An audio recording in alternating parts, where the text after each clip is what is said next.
আমাদের ৩-৪ বছরের সম্পর্ক। উভয় পরিবার জানে আমাদের বিবাহ হয়েছে। গত ২ বছর যাবৎ আমরা স্বামী-স্ত্রী ভাবে বসবাস করছি। কিন্তু মূল কথা হচ্ছে আমাদের কাবিন এখন পর্যন্ত রেজিস্টার হয়নি। আমরা কোনো কাজের মাধ্যমে কবুল পড়িনি। এমন তো অবস্থায় কি করা যায়? দর্শক, ঠিক এই ধরনের একটি প্রশ্ন আমার কাছে আসে গত মাসে।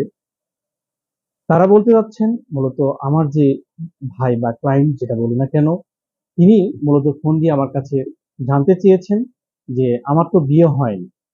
কিন্তু আমি পরিবারকে, মেয়ের পরিবারকে এবং আমার পরিবারকে আমি জানিয়েছি, কিন্তু আমার বিবাহিত আমরা। এবং কি আমাদের ৯ মাসের এখন প্রেগনেন্ট আমার স্ত্রী, এবং খুব শীঘ্রই ডেলিভারি হবে। এমতো অবস্থায় আমি একটা কাবিন করতে চাই। এই উপায়টা কি আছে? আমার পূর্বের ডেট কাবিন করা যায় কিনা? ঠিক এই ধরনের একটা প্রশ্নের সম্মুখীন আমি হয়েছি, যেটা এই মুহূর্তে আপনাদের মানে অনেক ধরনের মানুষ সম্মুখীন হন আরকি। তার সমাধান হিসাবে আমি এই মুহূর্তে আমার বক্তব্য বা আমার এক্সপেরিয়েন্স আপনাদের শেয়ার করব। দর্শক, আমি অ্যাডভোকেট আরিফুল ইসলাম, ঢাকা জজ কোর্টে বর্তমানে কর্মরত রয়েছি। আজকের মূল বিষয় হচ্ছে যে বিবাহ কাবিন ছাড়া বিবাহ করলে বা কাবিন করেননি, স্বামী-স্ত্রী বসবাস করলে কাবিন করা যায় কিনা পূর্বের কোনো ডেটে? প্রথম উত্তর আমি এই বিষয়ে জানার জন্য আমার স্থানীয় একজন মাওলানার সাথে আমি যোগাযোগ করি। তিনি ১ম এই বলেন যে সন্তানটি ৯ মাসের গর্ভে আছে, সেটা জারজ সন্তান। বাংলার কথা বলা হয় জারজ সন্তান।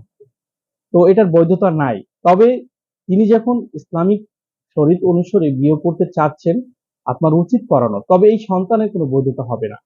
এই উদ্দেশ্য তিনি আরো বলেন, ওই মাওলানা বলেন যে যদি এই মুহূর্তে তাদের শাস্তি হিসাবে তাদের পাথর নিক্ষেপ করে মেরে ফেলা। তবে আমাদের রাষ্ট্রীয় আইন কথা বলছে ভিন্ন। রাষ্ট্রীয় আইন বলছে যদি বিবাহ করে তাহলে সন্তানের বৈধতা পাবে বিয়ের পর, এবং সে গার্ডিয়ানশিপ হিসেবে দাবি করতে পারে। এবং এটা যেহেতু তারা একটা ভুল করেছে, এই মুহূর্তে কি করা যায়? দর্শক, এই পরামর্শই আমি তাকে দিয়েছি যে এই মুহূর্তে আপনার যেকোনো স্থানীয় কোনো মাওলানার মাধ্যমে আপনি প্রথমে তওবা করুন।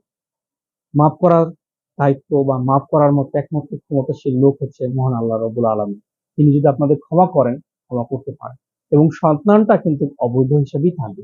তবে সমাজে তার যে সে তো অবৈধ হিসেবে আসতে চায়নি। এটা আপনারা এনেছেন, আপনাদের ভুলের মাধ্যমে এসেছে। সে তো আর এই পাপের দায়ভার নেবে না। দায়ভার আপনাদের নিতে হবে।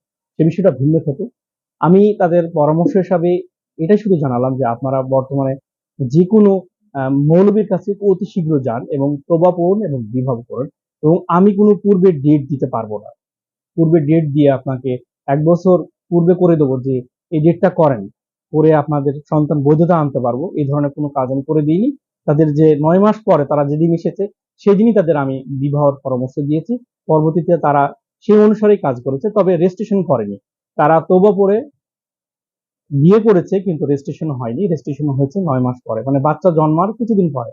আমি রিসেন্টলি শুনলাম তার বাচ্চা অলরেডি ভূমিষ্ঠ হয়েছে। দর্শক, আমি আপনাদের আমার এই বার্তার মাধ্যমে বলব, যারা প্রেম করে ফেঁসে যান বা বাড়িতে বলে ফেলেন যে আমি বিয়ে করেছি এবং স্বামী-স্ত্রী হিসাবে লিভ টুগেদার করতেছেন, আর কি বসবাস করছেন, আমি বলব অতি শীঘ্রই তারা যেকোনো অন্তত একজন কাজীর মাধ্যমে, বেশি লাগবে না, অল্প কিছু বিনিময়ে আপনারা অন্তত কবুলটা পড়ে রাখুন।